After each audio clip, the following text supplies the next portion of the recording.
It's like a dream come true, a $300 million inheritance and our own company. When the employees saw my sister-in-law, Mary, celebrating my father's inheritance, they began to whisper to each other. The employees were ecstatic, and Mary said triumphantly, "Please be quiet. This is the point which my husband will inherit the company and $3 million. Hearing this, one of the employees began laughing uncontrollably. "What's the deal?" Sitting beside his perplexed wife, my elder brother was reading the will from the lawyer. My brother's face turned pale as he read. "Look at this." When my brother showed her the will, she screamed. Lucy is my name. I'm 29 years old and work for my father's business. When he was young, my father had the foresight to start a business from the ground up. It's since grown to a modest-sized enterprise with many employees. Of course, soon after launching the business, he incurred debt, and even as a small child, I could imagine how difficult it must have been for my father. Even after the company grew, I wanted to help my mother, who mostly did clerical back-office work. My parents encouraged me to attend college and pursue a career of my choosing, but my dream was to work for the company that my father had worked so hard to build. That was the first thing that came to mind when I was considering my career path after graduating from high school. Bob, a veteran employee, was the first person to mentor me when I joined my father's company. Bob patiently taught me the fundamentals of business without looking at me through the lens of being the president's daughter. I was able to learn more about the company thanks to Bob. On the other hand, my brother Tom, who's just 2 years older, went to college to study management. From a young age, he was proud to tell his college friends that his father was running a business and that he would eventually take over the business. Tom's friends would ask, "What are your plans after you graduate from college, Tom? Don't you have to look for work?" "I don't need to look for work because I'll be working for my father's company. I'll eventually be the company's president, so I'll take my time gaining management experience until then." "So you're going to be the next president of the company? Then your life will be safe and secure. I'm jealous of you." One of Tom's friends remarked, "Tom, you have a younger sister as well. Isn't there going to be a fight over who's the successor?" "Younger sister? I do, but she's a high school graduate and a simple person." "That's something you say a lot." "She appears to be doing some behind-the-scenes work for the company. If I become president, I'll keep her on as long as she listens to me." My brother was blowing money and fooling around under the guise of gaining experience as a business manager. He knew that if he behaved well, his friends would flock to him. There was no end to the number of women who wanted to date him because of his position as the company's next president. My brother chose the most flamboyant and attractive woman to marry. Mary was her name. After a lavish wedding, my brother and Mary went on a honeymoon abroad, built a mansion, and began their married life together. This was all done, according to him, to obtain the status of company president. Mary appeared to be content with her life with Tom, who listened to her every wish and allowed her to enjoy all of life's luxuries. I'm sure she wouldn't be interested in a life like mine, one where I work alongside my mother as a humble backstage employee in my father's company. "Lucy, you don't look like the CEO's daughter, do you?" she asked. "You don't appear to be the daughter of the company's president." Mary would often look at me and laugh whenever we met at family gatherings. "I don't like to live a lavish lifestyle," I said. She looked at me as if I were a moron. "I feel sorry for you because you were born as the daughter of a company's president, but you have no idea how to spend money." "What? You live at home with your parents and you have a lot of money, so you don't need to work so hard." Beside, with your title as president's daughter, shouldn't the men be flocking to you?" My brother agreed. "I'm sure that's true. Lucy's always been very modest, so no one would imagine that her father is the president. And apparently, she treats the other employees normally. Not come as a surprise. There are still many things I don't understand about my job. Many of my coworkers are better at their jobs than I am, so I can't act like a big shot," I refuted. But my brother said, astounded, "That's why you're useless. A boss should be able to stand tall so that he's not derided by his subordinates, such as his employees. Allow the other employees to handle the simple, tedious tasks. I suppose my father and I are the only bosses in this house." "You should not look down on your subordinates, no matter how powerful you are. My father, too." My brother cut me off when I tried to respond, looking annoyed and frustrated with me. He said, "A logical woman is not well liked by men." After my brother spoke up, Mary followed. If you keep saying things like that, I'm sure you'll never get married. You should try to make yourself more appealing. Don't you agree, Tom? Yeah, well, when I become president, I might fire a humble employee like you, Tom said. My brother and Mary only said what they needed to say, and they quickly left. My mother, who'd remained silent during this interaction, consoled me after they had gone. She said, "You're doing an excellent job with the company, which greatly helps me and your father. Don't be concerned about what Tom says." My father nodded, a stern expression on his face. My parents had previously expressed their displeasure with my brother's ideas to his face. But after that, my brother and Mary became visibly upset and stopped visiting our house for over a month. I recalled the depressing atmosphere at the time, so I suggested to my parents, "Tom and Mary are free to say whatever they want." After that, Tom and Mary continued to live their lives as they pleased, dining lavishly at high-end restaurants and vacationing at famous resorts. The purpose was to give the impression that Tom would someday be president of my father's corporation. My father was working hard to expand his business at that time, but one night at home, he complained of chest pain. I said, "Dad, are you all right? Try and relax. I'll call an ambulance." "Lucy, get this." While we waited for the ambulance, my father pointed to a drawer and told me he had a letter for me. I quickly took the letter from the drawer. "I want you to read this. If anything happens to me, everything else is up to the lawyers," he said breathlessly before losing consciousness before the ambulance arrived. And despite being rushed to the emergency room, he died without regaining consciousness. My brother and Mary, who were away on a trip, were unable to be there for my father's death. They returned from their trip 2 days later at the conclusion of my father's funeral. Tom said, "We're just glad we arrived on time. I never imagined my father would pass away while we were on vacation." I was completely taken aback. My brother and Mary arrived at the funeral without a care in the world, making no mention of the fact that my mother and I had been left to handle the arrangements.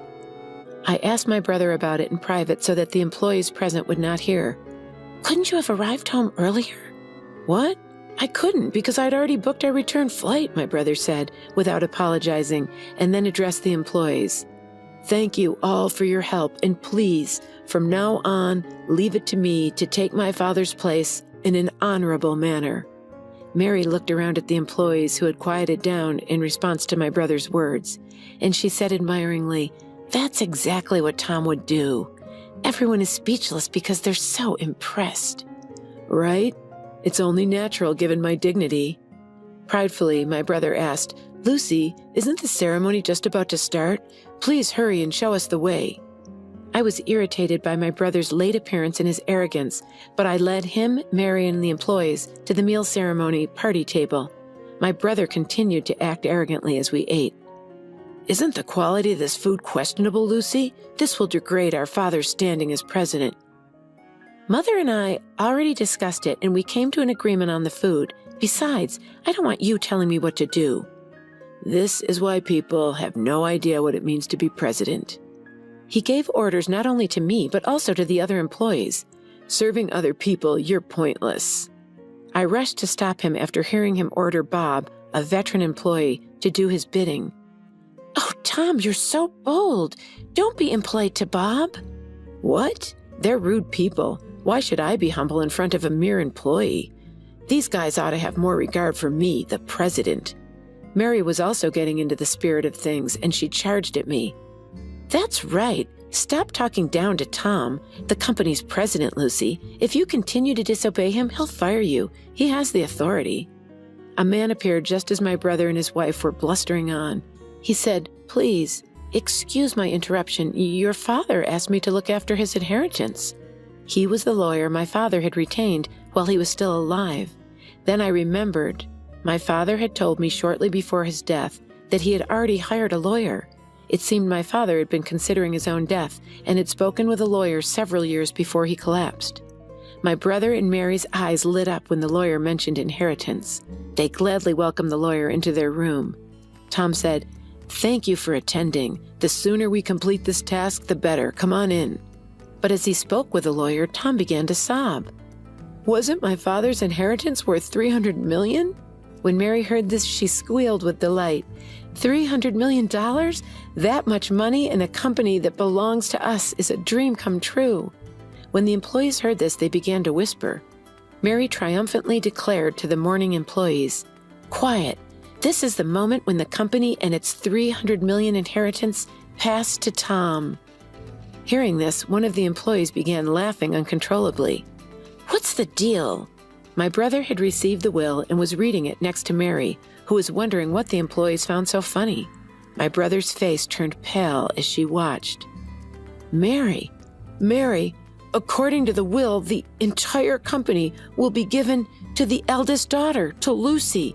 He stared at the will for some time and then began shouting, "This is not possible! This is incorrect!" In a troubled tone, the lawyer said, "This is a legally enforceable will." My brother's voice became more and more choked. "What? I couldn't care less. How can Lucy become president instead of me? Perhaps Dad was simply getting old and senile." Yes, your father lacks sound judgment. A will made by a senile old man is null and void." Hearing these words, I completely snapped. I couldn't let these two people insult my late father. I couldn't let anyone, even family members, bring down my father, who was a good man until the end. Enough! My brother Tom becoming president would be even more unthinkable in my opinion. The words infuriated my brother. "What? Are you trying to tell me that I'm unfit to be president?" I responded without hesitation. "You are correct. How can you be president of this company if you've never even helped it?" "Don't be a moron. Mary and I even built a house fit for a president, and we went to great lengths to make me look the part. Do you mean building a mansion unsuitable for a man of your stature or eating at fancy restaurants? That's not good for business. It's only money. After all, didn't Father cover the majority of the costs for the new house and extravaganza?" "How in the world would you know that?" "Just before he died, Dad left me a letter. In the letter, he detailed all the money he had spent on you and stated it would be given to you in a gift during his lifetime. As a result, your share of the estate is practically nothing." Mary panicked when she heard this. "Wait a second. Isn't this inheritance worth $300 million? Did we already spend that much? It's not fair that we got so little out of it." The employee who had just burst out laughing quickly approached Mary and informed her that $300 million comes from the company, not from personal assets. I believe all the employees here are aware of this. "Money from the company? Isn't that something that can be inherited?" I informed Mary it is indeed. The money from the company is not inheritance for the family, so I'm pretty sure my brother's share is negligible. That breaks my heart. "Oh no!" Lucy was completely taken aback. "The inheritance, $300 million. My brother stood up as if he'd had an epiphany, and he yelled at the employees. "You want your company president to be a plain woman like Lucy? You must believe I'm more qualified to be president. I have the same amount of charisma as my father." Not one of his co-workers agreed with him. Bob then took the initiative and began talking with my brother. "Your predecessor, your father, was a charismatic man who founded the company during his lifetime. However, you and he are not the same person." "What?" "What you have is arrogance, looking down on us, not charisma." "What?" My brother became enraged when the employee calmly refuted him. "Tom, you may be an employee of our company, but we, the employees, rarely see you at work." "That's because I don't have time to do any work for the company. I was too busy networking with others. I couldn't have time to do work anyone could do." "You call going on trips and fun at night networking? Isn't that all there is to say?" Bob sighed and went on. "In that regard, Lucy worked hard every day to learn more about the company while performing her unobtrusive, behind-the-scene duties." "Bob." "I sense the same sincerity in her as in your father. Lucy is the right person for the job, according to all of us at the company." The other employees nodded enthusiastically in response to his words. I was moved and responded, "Thank you very much." To be honest, I'm surprised by the suddenness of the news, but having witnessed my father's enthusiasm for the company firsthand, I care about it just as much as you do. I look forward to your continued assistance. The employees warmly applauded as I bowed deeply. Encouraged by the applause, I said firmly, "All of you here are important friends who have helped our business. Anyone who ignores them is unfit to be employee, let alone company's president. You can be fired by the president." My brother became irritated upon hearing this. "What in the world are you on about? I'm your brother." "What exactly are you on about? You even said that if you became president, you would fire me, brother." Ugh. "I can't afford to pay a salary to an incompetent employee simply because he's family. This is completely absurd. Someone, please speak up." With a pitiful expression on his face, he begged for assistance from those around him, but the employees gave him only cold stares. Realizing that no one was on his side, my brother and Mary fled the scene. After that, Tom lost his job and survived on the small inheritance he had received, but the funds quickly ran out. "Can you lend me money, Lucy?" I threw him to the ground. I was disgusted by my brother, who even after being fired, did not try to find a new job and was still relying on his family to help him. I told my mother flatly not to give my brother any money. His friends, who had once been so supportive, abandoned him after learning that he had lost his position as president to his sister. When Mary married my brother, she had been planning to be the wife of the company president, and not a single one of her friends seemed to sympathize with her. When their living expenses became unsustainable, my brother and his wife decided to sell their mansion. The money from selling their house may have allowed my brother and his wife to relax and resume their previous lifestyle. However, without any income, my brother and his wife's savings quickly ran out. When they had nothing left to sell, they could no longer pay their living expenses.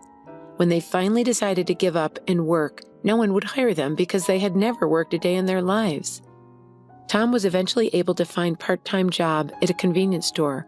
Now he is working at a convenience store, a job he is unfamiliar with, and has been told that his work is inadequate by other part-time employees who are much younger than he is. Mary, too, can no longer be a full-time housewife like she used to be. She has joined the part-time housewives she used to mock, and she now works as a cashier at a supermarket from morning to night for a low monthly salary. I, on the other hand, am using what I've learned from my behind-the-scenes work to help the company. Bob and the other employees have been working with me, and the company has been steadily growing. My brother's case may have actually strengthened employee unity. I vowed to continue working with my mother to grow the business in order to bring more joy to my Father in heaven.